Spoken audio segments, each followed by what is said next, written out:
Hello guys, this is Zach, and it's E3. I can't believe it's 4 weeks. Had so many video plans and I just never had the time to do them. But now it's E3 week.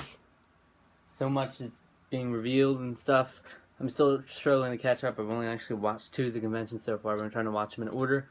Aside for Nintendo's, which I'm actually going to watch on time when it comes out.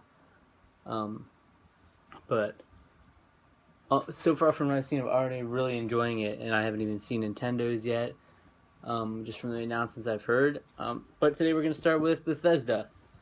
This is the first convention they've ever had in E3, first official conference, that is. And they started off with Doom 4, and as you might know, I really don't care about Doom whatsoever. It has no special meaning to me. It's not my generation at all, really. Like, that's not what I grew up on. I mean, never played any of the Doom games before, but I have to say, even so, I thought it looked really awesome. Like, I'd totally be down for playing it. It seemed like a great mix between classic Doom stuff and modern shooters, but not going too much into modern. They had some really cool modes, though. They were a lot like modern modes, but it seemed to work really well. Like, there's a Horde mode, which seems to work really well with the Doom environment. Classic 4-player deathmatch. There's regular multiplayer, as we know it now. There's like a COD zombie style thing where you get some sort of currency, and then you can buy new weapons and stuff. And they also showed Doom Snap Map, which is like a map creator, which looked really awesome as well. Hopefully, it's not like Smash Bros. Style creation. It seemed a little more complex than that, at least. And they talked about this Bethesda Net thing, which is this whole thing in itself, which actually in one of the later conventions they talk about mods in Fallout 4, which are made possible through that, I believe.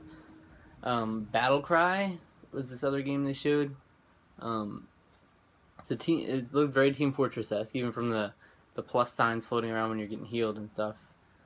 Even that detail looked very Team Fortress-y. It seemed like there's a lot to that, except third-person style, Team Fortress almost. Seemed pretty neat. And then there's Dishonored 2, and they also talked about Dishonored Definitive Edition. And, I mean, I still have Dishonored. I want to play it, but I haven't played it, so it really doesn't mean anything to me. I'm guessing it wouldn't mean anything to you unless you have played it. It seemed neat, though. There wasn't really any gameplay, though. A bunch of Elder Scrolls Online baloney. Elder Scrolls Legends card game. It's free to play on the PC and iPad, is what they specifically said. Fallout 4 gameplay. That looks very cool. I keep looking away because... Go! Go, Onyx!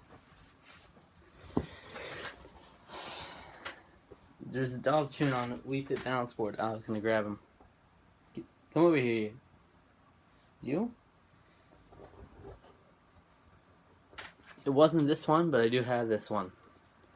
Let's see. Yeah, Fallout 4 gameplay actually looked really cool. I still haven't made that much progress on Fallout 3. The most I played is like 8 hours. And I started over recently. Haven't made much progress. Just exploring Megaton right now. But it looked really cool. It seemed like a really good way to streamline all the things. They were doing a lot of things that escapes me now, the specific details, but the big thing was the real Pip-Boy with the collector's edition. They were just throwing all these big things at us, one after the other. Fallout 4, and then actual Pip-Boy, where you can put your iPhone, your smartphone in there, and there's an app you can actually download to look like the Pip-Boy, and it'll work with the game. That's really cool. And another person made a good point. If you have a cosplay of the Fallout character, then you can literally just have your phone in there and use it normally if you want. It seemed really cool. I know a lot of people are going to be jumping on that. I'm sure it'll be like a sold out thing so quick. Fallout Shelter is an iOS game they're doing. People seem to be about this. You give them anything Fallout, they were getting hyped. It's just like a little, almost Facebook game style thing, except they did note that there's no paywalls. You don't have to pay to zoom through time. You don't have to wait. Everything's built as you build it. It's a nice little simulation thing. Yeah, so it seemed pretty neat. There's also rebuilding and tower defense mode in Fallout 4, where you can build stuff, you can scrap things and then build them into other things, and then you have to set up weapons and stuff to stop raiders from coming into your fortress or whatever you got going on.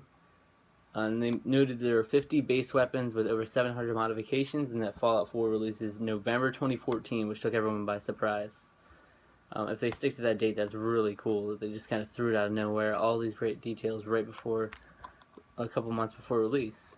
It's pretty crazy. You usually don't see that. People were expecting it to be, did I say 2014 on here? People were expecting it to be a 2016 release easily. And they wouldn't have been surprised or mad about it or anything. But it was just a nice surprise they threw in there. One thing I wanted to note from Bethesda, I thought it was a great, stellar first conference. I doubt any of the other conferences had such a good start as this. They have all these huge games under their belt thrown at us. They didn't even show that many games. But it's just the quality and the attention to detail they put into the games that's what astounds me. And hearing the guy, the main people talk about the game, the speakers they had come up on stage and everything, they all seem very passionate, and that's really refreshing to see. They're very passionate about games, it seems. Seems they genuinely have a desire to just make quality games. And they showed some of the concept art and all these details they put in, and how they actually have an attention to detail, which they could just not bother with any of that and do just fine, but they just have that love for the gaming. It seems genuine to me, more genuine than when you hear some Microsoft execs and Ubisoft EA execs talk about the same thing. They just come off as really relatable, and they actually are compassionate towards gamers, so that's really refreshing to see. Bethesda, stellar start. Doom 4 I'm even interested in now. I never cared about a Doom game before. And Fallout 4, all that great stuff. Look, I just named 2 things. There were a couple other games that just didn't interest me. But those 2 things alone are huge. They were huge, and the presentation was even really good. The trailers were really well designed to amp up the atmosphere and everything. So great job, Bethesda. Great start.